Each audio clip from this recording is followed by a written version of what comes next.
thousands of people have mysteriously vanished in America's wilderness. Join us as we dive into the deep end of the unexplainable and try to piece together what happened. You are listening to Locations Unknown.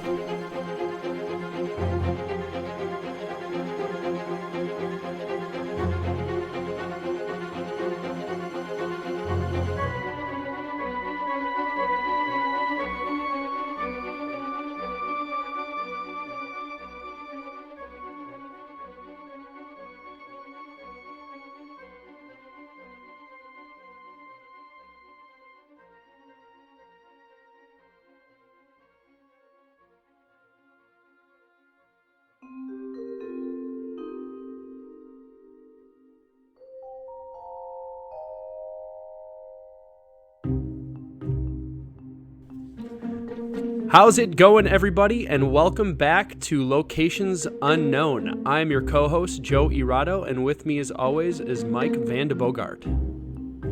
What's up, everybody? Thanks for tuning in. It feels great to be back, Joe. I know we both had some interesting trips while we were gone. Yeah, I besides the Rockies trip, I know we recorded an episode since then, but I spent 4.5 days in the backcountry of Montana Glacier National Park, and it was absolutely stunning. Just one of my favorite parks. I know you and I went there, what was it, 5 years ago? Yeah, it has to, 5 years now. It was a while ago, but we actually stayed at the 50 mountain site that we were at. We went to a couple other places, just really, really beautiful. Ended up covering about 62 miles in that period of time, so we were really moving, but it was a great trip. Didn't run into any bears. Talked to a couple of the rangers about their missing persons case they're working on now. So got some good information. Might have to do an episode on him in a little bit just to talk about that guy. Cool. Yeah. So you were out in Glacier, and I was actually up in Alaska about a month ago, and it wasn't that looked amazing. Yeah, it wasn't really what you'd call a hiking trip, but we did get some hiking in. I went hiking with a buddy in Denali for a day. And then we did some hiking to a glacier near Anchorage, and we also did some sea kayaking around a glacier called Spencer Glacier. So it's really cool. I recommend Alaska to anybody that can get up there. We had a lot of issues with forest fires while we were there, so the air quality towards the end of the trip was pretty subpar, but we were able to get all the good hiking in that we could, so it was a great trip. No, it's excellent. You stayed out of the triangle, though, right? No, Denali's in the heart of the triangle. You were right in the triangle. You made it out, so that's good. I went into the triangle, the Alaska Triangle, and came out, so it can happen. Fantastic. So besides the trips we were on, we do have one exciting update. We mentioned this on our last episode before the break. We have been in contact with some people that have known Arvin Nelson. This is a guy that we did one of our cases on a while back. One of the guys has known him for a very long time. The other guy did some hiking with him. So we are planning to have an interview with these guys to kind of shed some light on Arvin and bring to light some information that's not publicly known. So stay tuned for that. I'm not exactly sure when we'll drop that at this point, but it will be in the next couple of months. Yeah, we got to coordinate with them first. And I'm personally very excited because a lot of the times when we do these episodes, we work off the information we can get from police reports or from news broadcasts, and it's, some of the times, if anyone's ever been interviewed and then seen what their interview is like in the paper afterwards, there's a lot of stuff that can be missed out. So we were contacted by this group because they said there was a couple things they wanted to correct us on. There weren't any major differences, but it will also help shed a light on the type of person Arvin was and give us some better insight into what could have happened. Yeah, so it's exciting that they reached out to us and are willing to talk with us. It's very personal when you know somebody and they go missing and nothing's found of the person. So we appreciate that. One other thing, we do have a Amazon storefront, and Joe and I have been putting products on there that we highly recommend and have used in the backcountry. So if you want to help the show out, go to our storefront and purchase. We've got tents up there. We've got different types of climbing gear. A lot of stuff that you can use in the backcountry. And every sale, we get a little portion out of it, and it helps us keep the lights on. So if you're in the market for any new hiking gear, check it out. And we'd like to thank this week's sponsor, Verger. They've been helping us out mostly through the first half of the show, so we're glad to have them back when we restart these episodes again. I've been recently, and I think I posted about this on Facebook, I've been using their shave stick, and it's this thing like you replace your shaving cream with this stick and you rub it on with a little bit of water. And I'm not even lying about this, okay? I have to say I'm not lying about this. I would never shave with a razor for like the last 3 or 4 years because I just get redness and bumps and all the annoying You're a very stuff. So I got one of those sensitive Norelcos. I am. But I got a Norelco for the longest time and just used that, and I would just do it every day, not a big deal.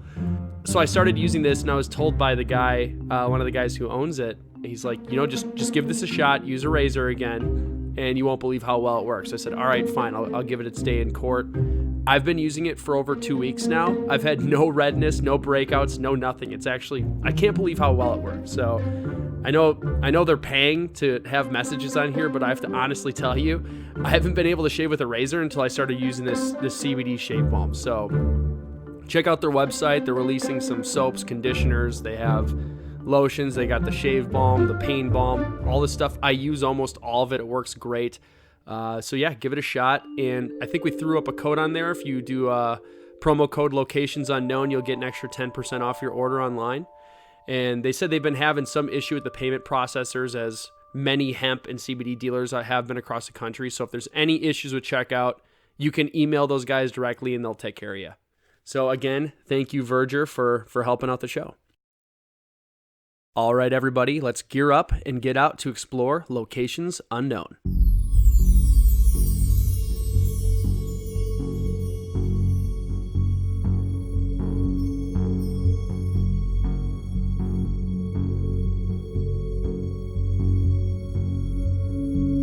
February 24th, 1978.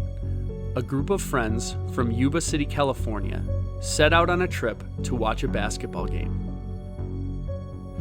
Afterward, Gary, Jack, Jackie, Ted, and William drove up into the Plumas National Forest and were never seen again.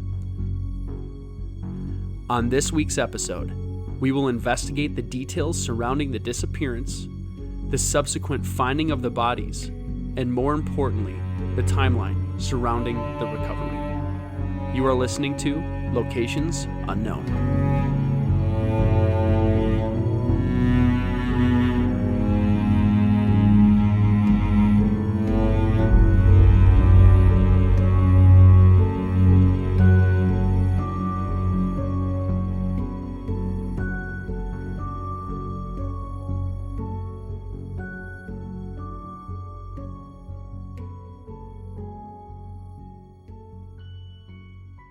The Mathias group was made up of 5 friends: Gary Dale Mathias, Jack Madruga, Jackie Hewitt, Theodore Weir, and William Sterling.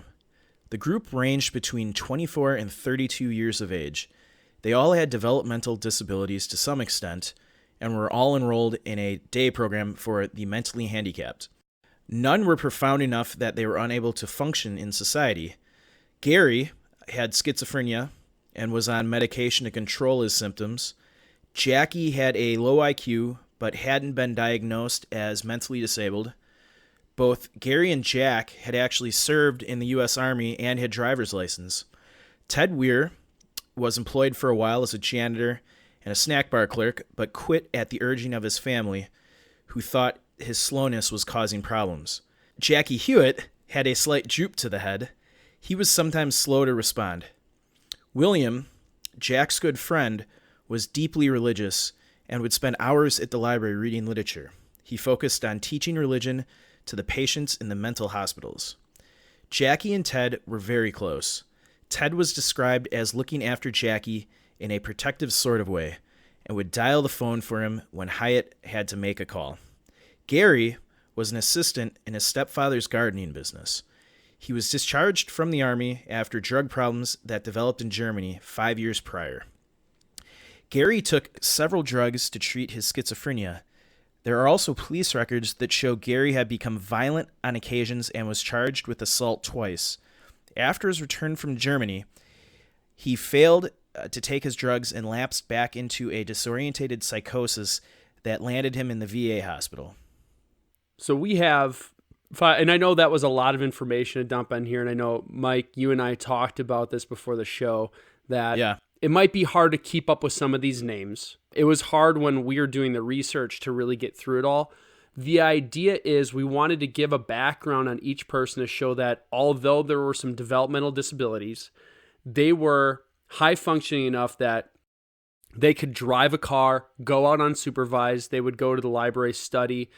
They were in the Army. Like that. They were in the Army, although they were discharged. So they're high functioning enough that they are able to go about daily lives. They're just a part of a daily program. An interesting thing for anybody who reads the Missing 401 books, one of the main connection points to a lot of disappearances is the fact that these adults or sometimes children have mental disabilities. So it's just something to think about. This is kind of has been a documented phenomena among people that go missing in the wilderness. So it's just an interesting sidebar. Absolutely. And I would say we should also say a disclaimer too, that we're going to be very blunt about facts in this. So we in no way want to misconstrue and make anyone think that we are speaking lightly about developmental disabilities. When we talk about these cases, we are going to talk about the facts, and we may make analysis based off of the type of disability they have and make assumptions based off of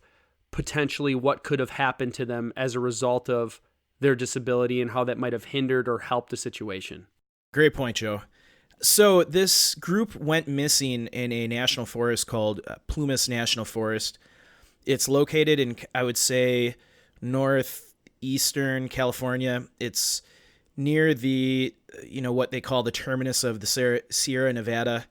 The forest is about 1.15 million square acres. So, to people to picture that, it's a couple 100,000 acres smaller than Delaware, but a few 100,000 acres larger than Rhode Island. You know what? That's what I would have guessed. I would have guessed that. So it's a pretty large national forest. The forest was named after, now I'm going to probably butcher this, a watershed called the Rio de las Plumas. That sounded right. It looks right. But then it was renamed to Feather River. So this is a very popular forest in the area. Outdoor enthusiasts are attracted to it year-round. There's lots of streams, lakes, deep canyons, mountains, valleys, meadows, and lofty peaks. So you can imagine going to this forest, and it has everything. You probably could do some fishing, maybe some rapids you could whitewater in, some climbing, a lot of hiking. In the research of the location, there was over 300 miles of hiking trails. The elevation in the forest ranges from between 4,000 and 7,000 feet, so you're not talking anything too difficult if you're hiking. There's campgrounds at every elevation that you can go to. There's some recreational areas that you can ski and you can do water sports. It sounds like a pretty cool place. It's got an alpine climate in some locations with the mountains going up to 7,000 feet. Interesting fact is the Pacific Crest Trail actually comes through the forest. There's 75 miles of trail. And in order to get across, through this trail, you got to cross two major canyons and go from elevations of 2,400 feet up to 7,000 feet. Oh, wow. So that's a major portion of that trail then. Pretty tough part of the trail. This forest has a very rich history with humans. In my research, I found that there's been a human presence in the forest going back 8,000 years. So there's been a lot of Native Americans in the forest. There was a lot of gold mining in the 1800s. The Hudson Bay Fur Company is famous for being stationed in that region. So there's a lot of rich history with American Indians and then early American settlers, going out there looking for gold. Kind of the same story you see in any part of the West. Yeah, I know, really. I was going to say, do we ever find out if there was any major successes in the gold mining in any of these? Because I always see where it says, oh, they mined for gold, there's lots of this, but so many people went out there and so few actually made it rich. Probably the first guys. And then, back then it probably took a year for word to get back to everyone on the East Coast, and by the time those guys made it out there, the gold is probably gone. But yeah. So if you're the first guy out there, you probably made a boatload of money. There you go. First mover advantage. picturing wildlife in this area, it would probably be similar to other locations in California. I'm picturing like Yosemite. Yeah, mountain lions, other stuff like that. Mountain lions, black bears, things like that. So, yeah, pretty cool place. I would love to live near something like that. I mean, anyone that lives in California pretty much has access to all these great places. I mean, every place we read about, because I've never even heard of this one before this story. And I know. At first I was like, oh, it's just some little national forest that you get, and it's giant and has tons of hiking and camping and all these other great things. So if you live in the region, this would make a great multi-day backcountry trip. 300 miles of trail. It's a big forest size of Rhode Island. I mean, you can get back there for a while. And, this kind of, you got to think about the terrain, and you've got some people that, are, mentally disabled. Maybe that factors into their disappearance. We'll find out. Yes. Mike has not gone through the timeline at all, so he'll be hearing this raw. We'll get some organic responses from Mike. I went through the story multiple times, but there's a lot of information here. So if we do run over, we might break this up into 2 episodes. We don't want to make everyone sit on here for hours at a time. But I'm going to just dive right in then, unless you have anything else to say about the National Forest, Mike. I would just add that, I'll add it to the list of places I'd like to someday visit. We're going to have a big retirement list of just places to go, which is ironic because it's always places where people disappear or meet some sort of unfortunate end. But, it's thousands of people go there just fine. So like you said, you made it in and out of the triangle just fine. I did. All right. We're starting our time off here. It was 1978, and we're starting on a Friday. So it's Friday, February 24th, 1978. So we mentioned at the beginning this group was going to a basketball game. So they actually had quite a ways to drive. So this group drove 50 miles from Yuba City, which is where they all lived, to Chico to attend a college basketball game at California State University. So they're at the game, no real issues there. The game ended at 10 p.m. and the group left and stopped 3 blocks away at a marketplace. And the reason we knew this information is because in the police reports, they interviewed the guy who was working there, basically the clerk, because it was noted that they mildly annoyed the clerk. So it might have been one of those situations where, like they said, they're high-functioning adults. If you don't know that they have an issue, they could probably come off as being obnoxious or whatever, but that's just how they are if they have their different mental disabilities. So the clerk was trying to close up and they came in to buy stuff, and that's, I guess, what annoyed them. So what they do know is that they were there for sure. They bought a Hostess cherry pie, a Langford lemon pie, 1 Snickers bar, a Marathon bar, 2 Pepsis, and a 1.5 quart of milk. They were supposed to drive back after the game, no issues. So now we're on Saturday, February 25th. This group was actually set to play a basketball game of their own because they were part of a tournament that would net them a free week in Los Angeles if they won. So they had a tournament back in Yuba City that they were going to play in over the weekend that they could have won a free prize and spent some time in LA. Just to help listeners with locations, Yuba City looks to be about 25 miles north of Sacramento. And then Chico is just up the highway, like we said, another 50 miles. So it may be more than 25 miles, but it's north of Sacramento and directly west of the National Forest. Thank you very much. No, it's good information, honestly, because it's especially for people that aren't in California, for looking it up on a map, you can find a little bit easier. So, essentially, because a lot of them live with their parents still, their clothes have been laid out in the evening of the 24th before they left for Chico. So they're excited about getting back to this basketball game. So right away, that's important information to know too, because you always wonder, is there an aspect of them purposefully not returning? They had a fun thing planned that they were going to do on the weekend. They went to a basketball game before their own tournament weekend. They had their clothes laid out before they left. They played it was the Vocational Rehabilitation Center is where they played basketball. So that was their team. They were the Gateway Gators in the team. Ted Weir had asked his mother to wash his new white high-top sneakers for the tournament, saying, "We got a big game Saturday. Don't you let me oversleep." So they specifically, they were excited about this. It was a big basketball weekend for these guys. They were really, really days amped up before about it. iPhone alarms. I know, right? So when the group failed to return to Yuba City, their families became concerned immediately and called the police. So again, this is where if it's a bunch of adults that don't really have an issue, they probably wouldn't raise too many alarms that they went to a college basketball game and didn't come back the next day. I mean, what are your thoughts immediately? If just a normal group of guys, they probably went out drinking, got a hotel, and stayed the night. But they were expected to be home to start this tournament. So immediately the sheriff's department began searching for them. So just to recap, they went from Yuba to Chico for a college basketball game. They stopped at a convenience store on their way back. The game ended about 10, so they would have got back probably around midnight, if they're a little later, 12:30, 1 a.m.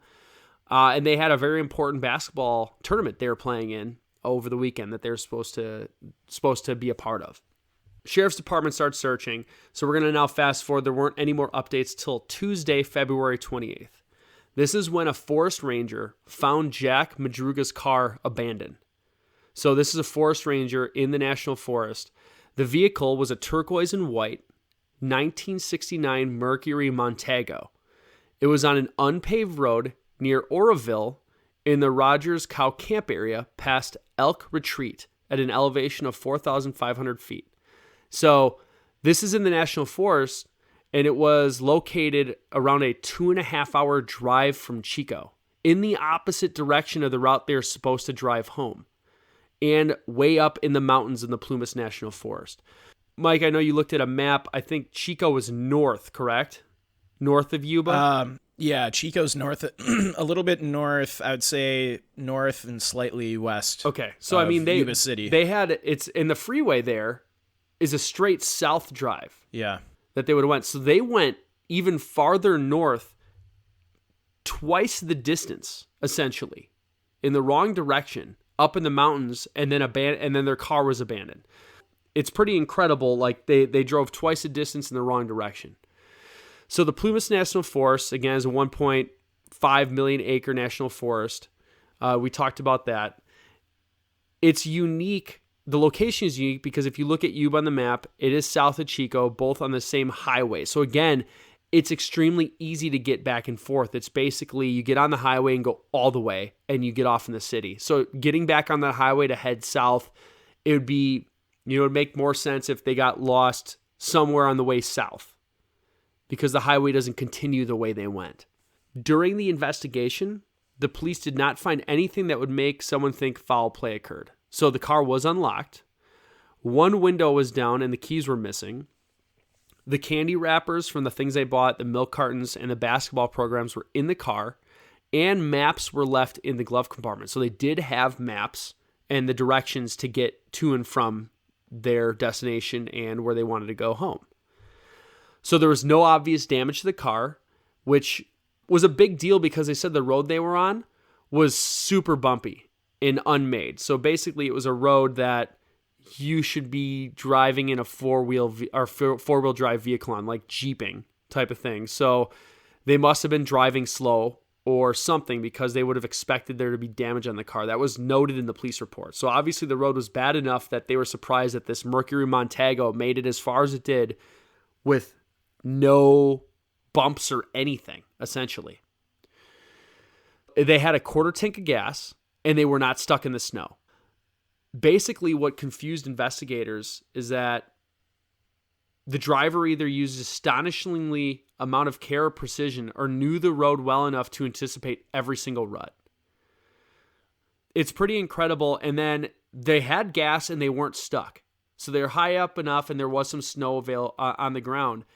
They essentially abandoned a fully functional car is what they're really looking at. And that's kind of what confused them. It's like you have this car of guys, they're either lost or something, and they left the car that had gas, that wasn't stuck, that wasn't damaged. Yeah. So very, very, very confusing to investigators working on this. So now we have a big gap where basically a search was occurring and they didn't have any updates. So from February 28th to March 3rd, we're going to be talking about. Rangers searched the area for 5 days, found no trace of the men. To make things worse, soon after the search started, a severe blizzard moved into the area, and they got 9 inches of snow that dropped in the upper mountains. So this is going to obviously hinder any of the search efforts that they had. The search teams had so many issues that they stated that they nearly lost men themselves 2 days later. They had these things called snowcats that were having issues. These are like the boxy vehicles with tank tracks for snow. And I'm trying to think of the... Do you remember the movie GoldenEye, the James Bond movie? I do. Do you remember those things that they had when they were in like Siberia? Yep. That's what they're talking about. So they had these snowcats, these things that could basically navigate all this. So they were really bringing out some of the right equipment, and they knew the area well enough that they're going to get a decent search in, even though that they had the blizzard going on. So as the news of the disappearance spread, Joseph Scans contacted the police to say he had seen the men between 11 p.m. and 12 p.m. on that Friday. So we now also have a guy that saw the news coming and said, hey, I actually saw these guys from 11 to noon. So that would also fall in line with the time frame of the drive somewhat after they left that shop. So they saw them 11 p.m. to like 12 a.m.? Yeah. I did say 12 p.m. I meant okay. a.m. But he saw them in that window, and he estimated the time because we're talking it's a week or two later when he calls in after he sees the news. So he was driving up a gravel road to his cabin when his car became stuck in the snow, and unfortunately, while trying to push his car out, he suffered a heart attack. So no. This is where and this is why I don't want to say I like this story, but this is what really got me for this story. So the rub for this is there are two different versions of this story, both of which are weird and somewhat creepy. All right. Version 1, and they come from this guy who suffered a heart attack. And did he die from the heart attack? He did not die from the heart attack. And so this is... I guess, yeah, he told the story. Yeah, he told the story, but still this is going to blow your mind because I know you didn't read this yet.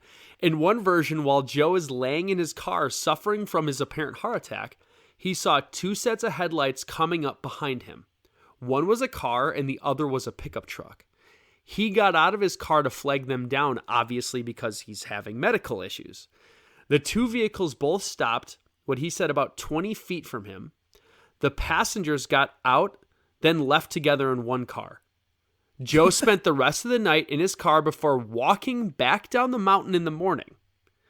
Okay, let's recap version 1. Joe Scans is having a heart attack. Now remember, Joe Scans is this guy who contacted police saying he saw the group. So he's not part of the group. Mm-hmm. I'm going to try and keep recapping as much as possible because there's a lot of actors in this story.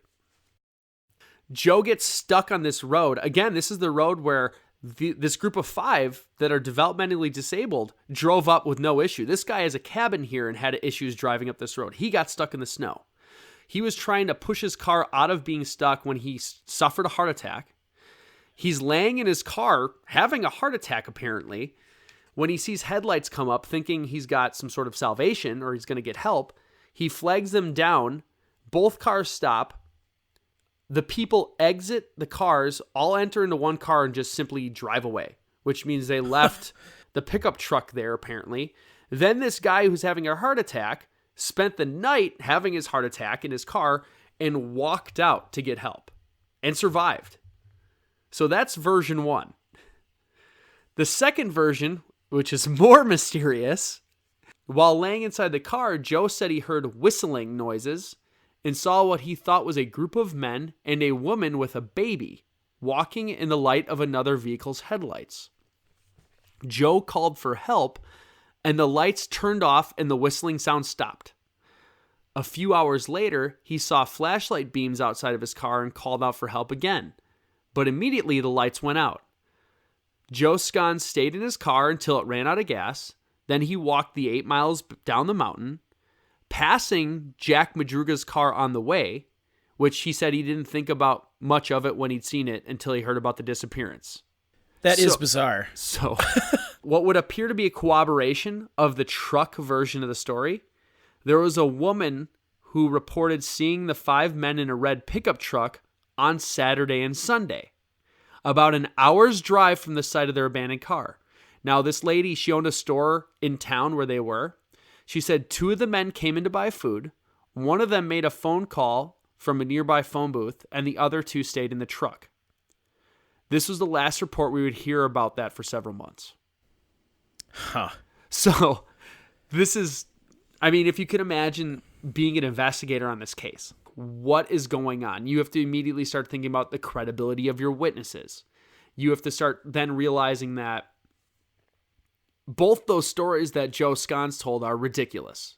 But you have one where it's kind of corroborated, where a woman reports seeing them in a red pickup truck later on in that weekend. I guess I'm confused with the part that the guy gave two different stories. From your research, did it say why he told the first story and then changed it? We'll get in that. We'll get into that in a bit, and that's where I Okay. was. I also thought it might have been to where I always have to take all the information we get with a grain of salt, because it's. I mean, by the time we're getting this stuff, especially in these old cases, a lot of the stuff will come from, if the police reports don't have it, news article clippings. So you have that issue where, like we said earlier, if anyone's ever had an interview done, if you've had your 5 minutes of fame, or you've done something and you've talked for 20 minutes to a news reporter and they play literally 5 seconds of it. So like, are they cutting it down? Like, what's happening? So there's a lot of things that you have to consider here. What I do is try and distill both versions of the story and realize that both versions are both crazy. They really are. Mm-hmm. And then the one with the pickup truck seems to be corroborated again by this woman, where you start thinking, okay, maybe they were in a pickup truck. This guy's calling out. They are disabled. So maybe they think of it as maybe threatening and they quick drive away. But why are they in a pickup truck? They were in their car. They left, like, and that's where you kind of get in the whole concept of what is going on in that mountainside that night. That all these weird things are happening, and you have these guys changing vehicles, leaving their vehicle, showing up in the next couple days, driving around, going, like, making phone calls, going to the store. One thing that makes me believe that this woman noted them is it's a group of 5 guys is going to be noticeable, especially if they're kind of acting developmentally disabled. You're going to remember those types of people, and that's what really makes it stick out. Whereas if it was just like a couple of buddies or like one guy, they might be overlooked very easily. Well, yeah, that's, puzzling. And, I'm kind of going through my head of all the scenarios I could think of what could be going on here. First of all, like you said, it's February in, the mountains. So there's snow on the ground. Looking at 1969 Mercury Montego, you would not want to take that thing off-roading. It's like one of your big boat type classic cars from the 60s. Yeah. I'm sure it's probably rear-wheel drive, probably terrible in the snow. Definitely not something you'd take off-roading. So why they would even be out in the National Forest, because I actually looked up the campsite that their car was found near. It's pretty, deep into the Plumas National Forest. So it's not like on the fringe. They needed special trucks to get there, and when they specifically note that this must have been a skilled driver, that's when you start thinking, again, not making fun, but you have a group of developmentally disabled people. Only 2 of them are capable of getting a license. Were they with another person? Was someone else driving that car for them?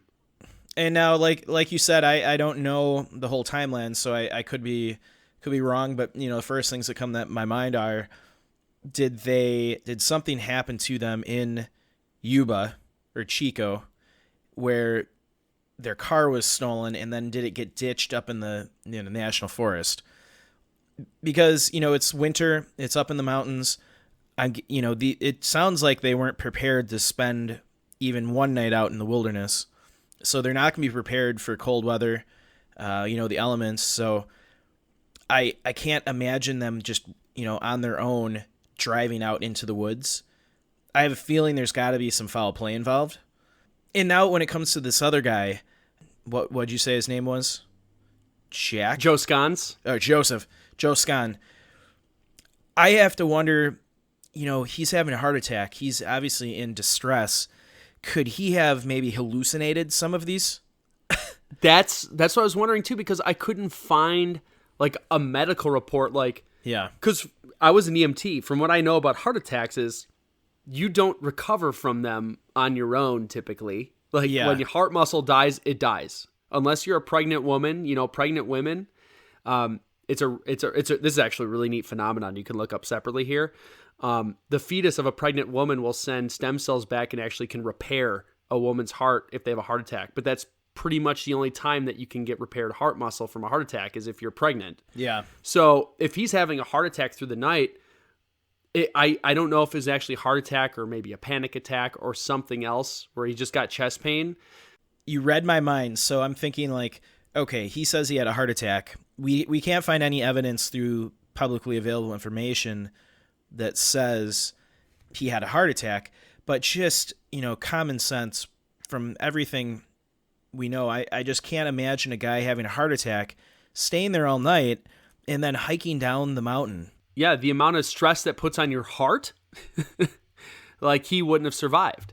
My hunch is he had some other type of medical issue or a mental issue where he was hallucinating, or it caused him to hallucinate, because what he was seeing, maybe a car drove by, but in his mind he thought it stopped and people got out and got into a different car.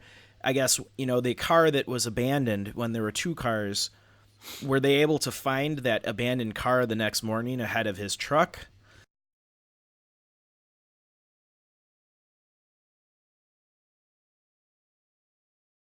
So they found that car, but you, in the first story, you said that he remembered seeing two cars drive up, both stop. No, it was a car and a truck drove up. Both stopped. They both exited one and then got in the other. Yeah, but then it doesn't make mention of like I think where you're getting at is his car was probably still there. Was there another car there when they went and recovered? If his car got stuck, you would assume the other car is going to be stuck up there too. What was the other car found the next morning? I guess we'll never know because it wasn't publicly stated. So far, obviously I don't know the rest of the story, but it's puzzling. Well, and that's where it'd be very easy to write him off as like, okay, this is just a guy who's maybe a little like kooky and just wants to be important and tell stories. But then you have a separate woman who reported seeing them in a red pickup truck on Saturday and Sunday, driving around, just hanging out. So you like have some level of corroboration of Joe Sconza's story by a completely independent person that's not connected to him at all. Yeah. No, it's puzzling. It's so bizarre. We don't have to sit on this too much longer because my mind will explode if I just spend the rest of the time on this, just trying to figure out what the hell happened that night. Yeah. So now we're gonna fast forward to June, so we're getting into more of the summertime. A man riding his motorcycle through the area. So it didn't mention, but based on, again, the terrain, I'm guessing this guy was probably just dirt biking through the National Forest. Mm-hmm. He noticed a broken window on a Forest Service trailer. And the trailer is located about 19 miles up the mountain from where the car was found. So now we're 19 miles up the mountain from where the Yuba City Five's car was found. Yeah. Inside the trailer, he found the body of Ted Weir. Okay, this is weird. So did the description of, the body found, did it mention anything about, obviously it decomposed, but... We're going to get there. Okay. Don't you worry. I just wanted that to sink in for you. Yeah, okay. So we found one of the Yuba City Five in a kind of a Forest Service trailer. And this was like, to give you an example of, this isn't just like a little tiny trailer. This is like a full outfitted trailer. So we'll go through that a little bit. But yeah, this is, again, the 20 miles up the mountain. They found the body there. The day after Weir's body was discovered, searchers then found the remains of Madruga and Sterling. So now we have 3 of the 5 were found in the area of this trailer. They were found on opposite sides of the road from the trailer. And again, this is roughly, they keep saying it's roughly 11 and a half to 19 miles from where the car was found. So that's a pretty big gap, but I'm guessing these roads are so off-roady that it's kind of windy and they don't really have a good estimate there. Yeah.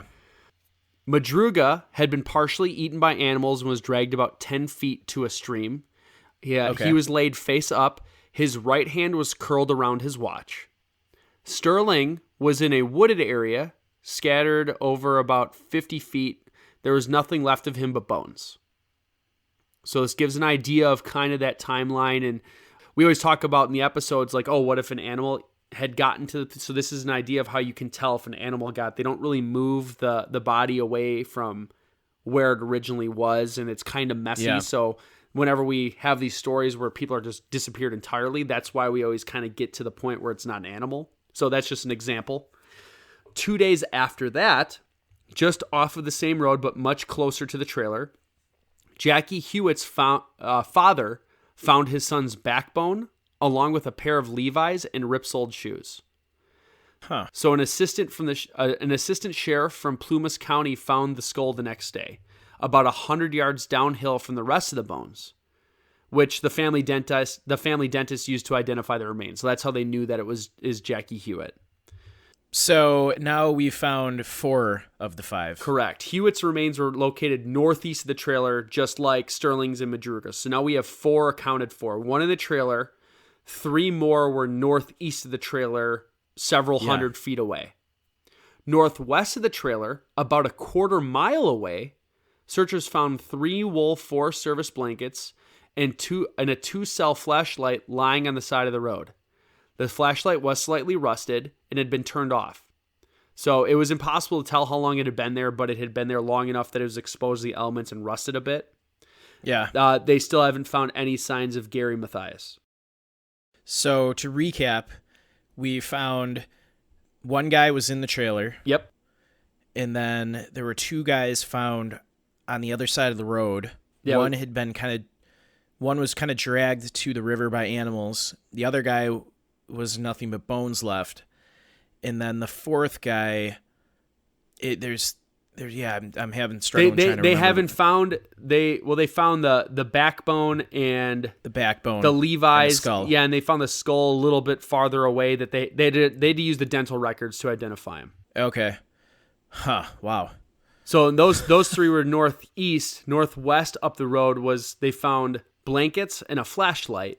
They didn't know who it was. They had no sign of... So that was Gary. They're still looking for Gary. Gary was the last one of the group that they didn't have any sign of, essentially. So that makes it sound like, someone was trying to, stay warm maybe?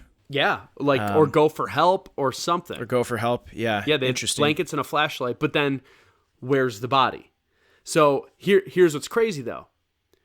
Gary's tennis shoes were inside the forest trailer, which suggested to the investigators that he might have taken them off to put on Weir's leather shoes, because that's what they found, since Weir had bigger feet and Mathias' feet may have been swollen with frostbite. So that's kind of what the investigators were thinking of, that he took bigger shoes so that he could actually go walk around. Although the men's bodies were heavily decomposed, autopsy results determined that they had likely died from the exposure. So they had died from the outside. So right now, everyone's probably thinking, why is this a Locations Unknown episode? We kind of have an idea. These guys were mentally handicapped. They may have got lost. They may have they found this place and were just kind of wandering around until they died. I would normally agree with you until you learn a little bit more about what happened. So it appeared that Ted had lived 8 to 13 weeks after his disappearance, based on the length of his beard and around 100-pound weight loss. So he weighed just 120 pounds at the time of his death. Several bed sheets and a shroud were tightly tucked over his body. That indicates that someone else had been there with him in the trailer, as he couldn't have bundled himself up that way. So if you imagine, like, I got kids, I tuck them in real tight for fun. Like, they can't do that by themselves. So he was tucked in a way that someone else had to do it for him. So his leather shoes were taken off, as we said, and were missing entirely. And they still had Gary Mathias' shoes there. So that's where they came to the conclusion that Gary left his tennis shoes there and probably took Ted's, as Ted had bigger feet. And they said the only reason you'd do that is if your feet were swollen from frostbite, potentially. So that's where they got that idea from. So a table by the bed held his nickel ring with the words Ted engraved on it, his gold necklace, his wallet with cash inside, and a gold Waltham watch that was not property of any of the men, and its crystal was missing, which the family say that The families say had not belonged to any of the 5 men, and Ted's feet were badly frostbitten. What that leads me to believe is there wasn't really a robbery, or they weren't being held hostage, because all of their personal belongings were there, and apparently a gold watch that wasn't even theirs to begin with was there. They made it up this mountain, somewhere between 12 and 19 miles through the snow, up the mountain to this trailer, and were there for several weeks apparently, even though we have eyewitness statements that they were in a truck from 2 different people. This is where the story is very strange already. We have conflicting accounts from that night, stories that sound from paranormal, from a shaky source. That's like, to me, like the whistling and the baby and the woman are like very weird, paranormal type stuff. But then we have another story corroborated by a woman who claims we've seen the men. This is where it gets even weirder than that. Inside the trailer, authorities found heavy clothing, matches, playing cards, books, wooden furniture, and other materials that can easily be used to start a fire. But there had been no apparent attempt to start a fire despite the freezing temperatures in the mountains. A propane tank connected to the trailer, which was connected and full, which would obviously provided a ready source of heat and cooking fuel, was completely untouched. So this is a trailer that is meant to be lived in winter conditions. This Yuba County Lieutenant Lance Ayers said all they would have had to do was turn the gas on, and they would have had heat in the trailer, and they could have cooked. Now get this. Next to the trailer in a storage shed outside, there is a year's supply of sea rations. So they're individually canned, pre-cooked, and pre-prepared meals issued for the U.S. military. The men consumed 36 of the meals and left the majority of them untouched. So they had access to food, yet you have Ted basically wasting away in bed, and they left a ton of them untouched. There was a huge supply of freeze-dried meals also. One of the scene rations had been opened with a Army P-38 can opener. So they had ample shelter, ample food, and supplies to survive for up to a year in any condition, essentially. They wouldn't have had to leave that trailer area. And they were unable to work any of that stuff. And this is where, again, skeptics might say, okay, they were mentally disabled. Maybe they didn't know what to do. But, I mean, these guys could drive a car. They held jobs. They were in the military. I don't think it would have been beyond them to figure some of that stuff out, because those propane tanks, again, you turn a knob and now you have propane. So, the thing is, there was enough food for them to eat for a year, and yes, there's evidence to show that they were eating some of the food. So they knew where the food was. Yep. They knew that they could eat it. They were eating it. And like you said, why was one of the guys withering away, 100 pounds of weight loss? That just doesn't make sense to me. I don't understand. There's a year's supply of food there. Why aren't they eating? Why did they stay up there for 13 weeks? I'm just kind of rambling off what's coming to my head. Why was there a random watch that didn't belong to all of them? Is there, maybe was there a sixth person with them? That was there with them, but there's no evidence of it now. Well, and why were their bodies located across the street? Like, I can understand the one. Well, and they didn't even find the body still. But there was a flashlight and blankets up the road, so okay, maybe one attempted to go find help. The other two, I mean, they were within several feet of the trailer. Did they crawl outside to die? Like, what's happening to this group? Yeah. So I'm going to go straight into conspiracy. Okay, do it. Or like paranormal. It's our first show back. Let's going for it. The one thing I can't, settle on is why they're up there. That I don't think we'll know. Why did they drive, deviate from their plan of, going to the basketball tournament the next day and go, deep into the national forest in the middle of winter in a classic, like, muscle car type of car, something that shouldn't be out there. Well, and especially to make it simpler again, just to reiterate, Chico to Yuba City is straight down. I have it written down here, straight down Highway 70 through Central Valley in low-lying land with no snow at that time of year. So it's around an hour of a drive, but they ended up going complete opposite direction through the snow in the mountains, which, again, even if you're, mentally challenged or disabled, you should know if you're going through mountains or if you're supposed to be on a freeway, especially at their comprehension level. What about this? So they drive into the woods for unknown reasons. Their car breaks down. They decide for some reason to head, I think you said they went north like 19 miles. Yeah. Or that's where this trailer was. What if something was pursuing them or scared them and they decided to head north, to get away from it, and they hit this trailer? Whatever was pursuing them pursued them to this location, and they were scared to leave it. And they held up here for as long as they could, but eventually, something happened and they got, disorientated and ran out into the woods and then, succumbed to exposure. It's very X-Files. Yeah, well, and you know what's really skewing my thought process? I just started watching the latest season of Mindhunters on Netflix, so I'm immediately thinking like, okay, is there a deranged serial killer in that area that like toyed with them and tortured them?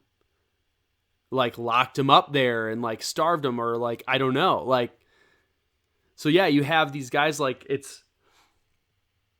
I even wrote down the notes. Like I have a bunch of questions. Like, why did they get lost that night? It's question number one. They went really far the wrong way, in the wrong direction, in a way that is not even close to the right way. So like, again, I keep wanting to jump back to the developmental disabilities. Like, okay, maybe if it was a similar road, a similar direction, and they made a wrong turn and they ended up here.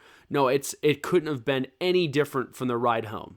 I mean, it's quite literally the exact opposite. You have this straight south road with no snow. They took this bumpy northern road with snow up the mountains.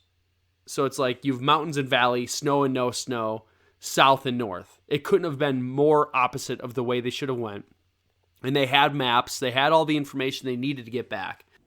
I think you can rule out like a robbery or a foul play in the sense that, their car wasn't stolen. All of their belongings were found in that trailer, including money.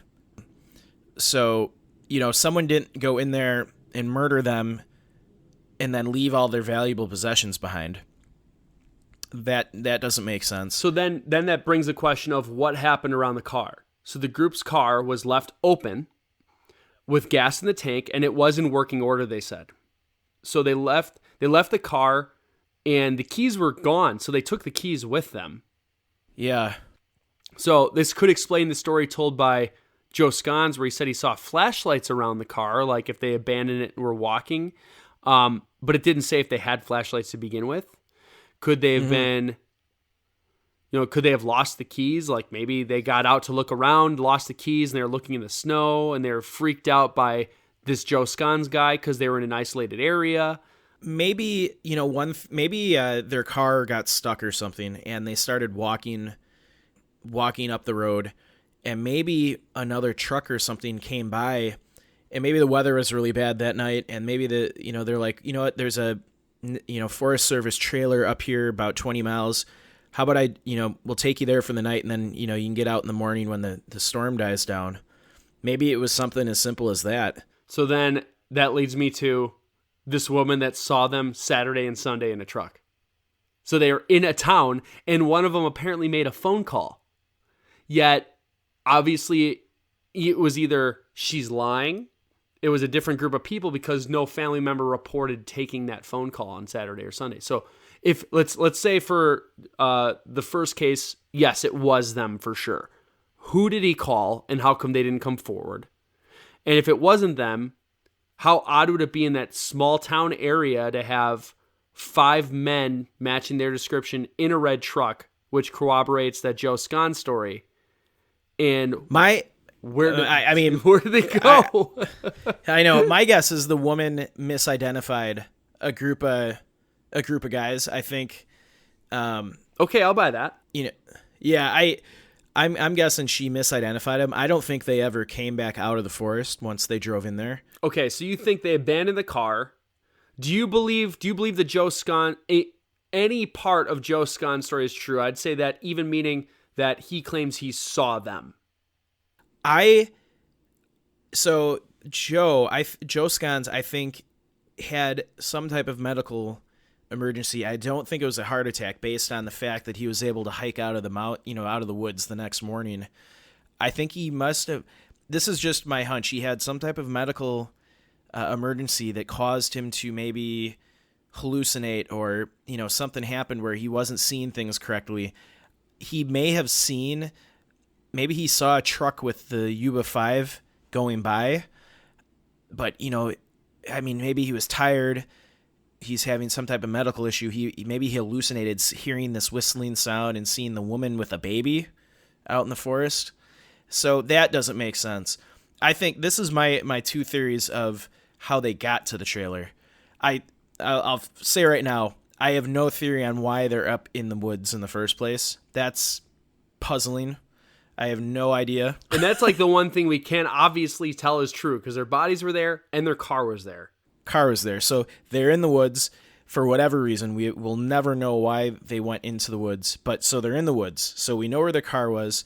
So for some reason, they decided to make a 19-mile hike in the middle of the night, I assume, very cold temperatures, February, at elevation, to this trailer. So either they hiked it the whole way, or someone driving by gave them a ride to the trailer to overnight the storm. The one theory of them getting a ride to the trailer, that's not very suspenseful. The other theory is, why did they stop? Why did they get out? Why did they head north to the trailer? Yeah, with a fully functioning car with gas still. Did something spook them? Was something pursuing them? Were they afraid to go back down the way they came?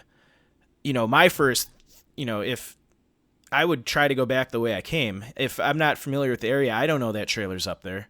This is the 70s. We don't have an iPhone where we can pull out and up a map. And well, I think what's important too is they noted that the window was rolled down in the car. So if it's cold and snowy outside, maybe they were talking to another car that was coming by, and they rolled the window down and that's where I think those little details I think really do make a huge difference in this story, because They made very careful mention in the investigation that the car wasn't damaged at all, and there appeared to be no foul play, meaning that whatever happened was completely under the free will of the men, and they had apparently eaten the food, left it there, rolled a window down at some point, which there's snow, it's cold. Yeah. So there should be no reason that the window's just down, especially with the cold weather. So like you said, did they come across somebody? Did they actually try and speak to somebody? They didn't make it as far as Joe Scons' car, because he had mentioned that he had passed their car when he was coming down the mountain. And in his story, that group came up the mountain and passed him and continued up the mountain. And that's where, again, portions of his story actually make sense, which would fall in the timeline of them making their way up to where they ended up in that trailer. So I would say, since Joe didn't see them walk by, I would say that someone must have given them a ride to that trailer. Now, the interesting thing is what happens once they're in the trailer. So, and where their bodies were found. So we've got this one guy who lost a lot of weight, even though there was food, a year's worth of food there. You've got their bodies kind of dispersed in different locations outside the trailer. You've got a random watch from an individual, we don't know whose it is. Maybe there's some kind of weird... So maybe the people that gave them a ride up to the trailer, maybe they held them captive there, kind of, against their will. That's kind of where, again, my Mindhunters theory is coming into play, is like, were they abducted in a complicit way? Meaning where somebody said, hey, you want help getting out of here? And this abductor knew about the cabin, had a truck, and was driving them around, maybe even drove them in the town, and they again being maybe a little bit disabled, could have been tricked into thinking he was going to help. And you know what? So you said the one guy found in the trailer had bad frostbite on his feet. Yeah, they said it was going gangrene, and he had been starved apparently, even though they had access to the food. So what about this? So that night they start hiking, several miles in the snow, and that's where he probably first got his frostbite. This guy in a truck drives by, picks him up, takes all right, this guy, he needs to get to some shelter. They take him to the trailer. They lay him down. Maybe the next day, the guys in the truck all go into town, leave him in the trailer, like, we're gonna go get you help or whatever. Oh, and that's where they get the 5 guys. It's one new actor, new guy, and then 4 of the group. And then they head back up there, okay. And maybe something happens where now they're being held against their will. And I mean, there's no other explanation for why the one guy wasn't eating, or why they were up there for 13 weeks. You would try to come back down. I mean, that's why I think maybe they were held against their will. All right, so here's the rub on that. Where's Gary? Gary's body has never been found. Yeah. So that's where, did he get away? Were all those bodies far away because they were trying to escape? And Gary did, but then he probably died of exposure somewhere else. And they just never found his body. Now keep in mind though, Gary was taking medication for schizophrenia. And he had a history of lapsing on his drugs, which would put him into a disoriented psychosis. So that again, this is where it's crazy.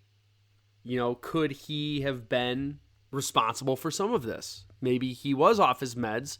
They get stuck out there, or maybe let's put it this way, maybe he's on his meds, but they expected to be home. He's now several days to weeks off of his meds. Is he causing issues, like attacking the others, like kind of losing it? Yeah, maybe what happens is he, after several weeks, which it still doesn't explain why they're up there for that long, but maybe he starts going, into that psychosis, and the other guys run out of the trailer and he pursues them and, kills them. Yeah. And then that's why you're finding their bodies in different spots outside of the trailer. I mean, they say they died from exposure, so.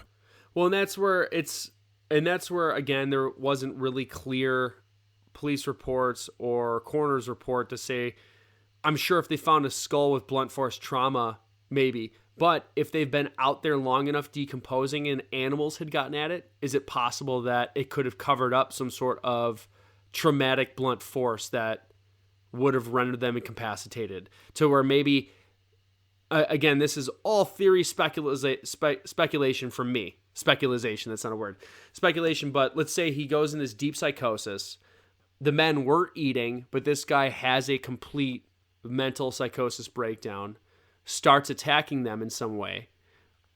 They go running to try and avoid it. He hits them with something, knocks them out, gets the other one, knocks him out. Leaves their bodies there, and then weather and animals and time take their toll. He stops feeding Ted. Maybe to your story, maybe Ted got frostbite on the way up. Can't really walk. He's just bedridden. And now his only caretaker is in this mental state of psychosis. So he's essentially starving to death in this trailer, incapacitated by gangrene, frostbitten legs. So he's probably got a fever, probably the sweats, incapable of taking care of himself even if he wanted to. And then you have that accounts for 3 men where he attacked outside, 1 stuck in there. He's the 4th. Does he, in this psychosis then, he's got these dead bodies of his friends. Is he some point coming out of this psychosis at some point, wraps himself in some blankets, grabs a flashlight, and then walks off, trying to figure out what's going on. Again, not in a clear. You got to think not in a clear mental state if he's off his meds and has prone to these psychoses. And he's dead of exposure somewhere too, but they just have yet to find the body. You said there were a lot of canyons and things in this area. Could he have just wandered off into the night one day and then that's it? That's where Gary is. Yeah, 13 weeks, 3 months. So they went missing on, you said February 24th. So you're talking, it's getting into May now. Why aren't they walking out? Yeah. You've got all this. I know we literally say this after every episode we do, but this is by far the most puzzling case we've done. Yeah, it's so weird, and there's usually wonder, a reason why. What I was saying is, in a lot of the cases we do, there's a reason why the person was in the location they were. They were there on a trip hiking, or they were doing this or that. Yeah. We have these 5 guys that were in the forest for no apparent reason, in a time of the year where you wouldn't want to be there, completely unprepared. So we know they didn't go into the woods on purpose. So already, right off the bat, we don't even know why they're there, which is even unusual for the cases we look at, because all the people are in the woods for a reason usually. So do you want to hear? Do you want to hear the maternal instincts of Jack Madruga's mom? So this is a quote from her. She said, "There must have been some force that made them go up there.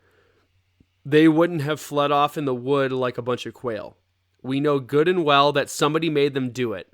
We can't visualize someone getting the upper hand on those 5 men, but we know it must have been.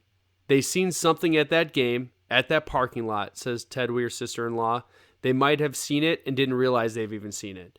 So this is the family. Their gut instinct is they saw something or got into something they shouldn't have. They made them go up there. And so let's think mafia. They saw a mafia hit. They get driven up there. Maybe they took them from that store. Yeah. And with a truck, and someone drove their car, they parked the car, chucked the keys, then drove them up to that thing. I don't know. Held them captive. I don't know. And again, that's just the gut instinct of the family and the quotes that the family had said. Well, that goes along my paranormal theory that something spooked them and chased them up to that trailer, and they were afraid to leave it. And whatever it was eventually got them after, several weeks. Could have been aliens. The whistling sounds, and the I'm thoroughly as confused as I was before I knew the timeline.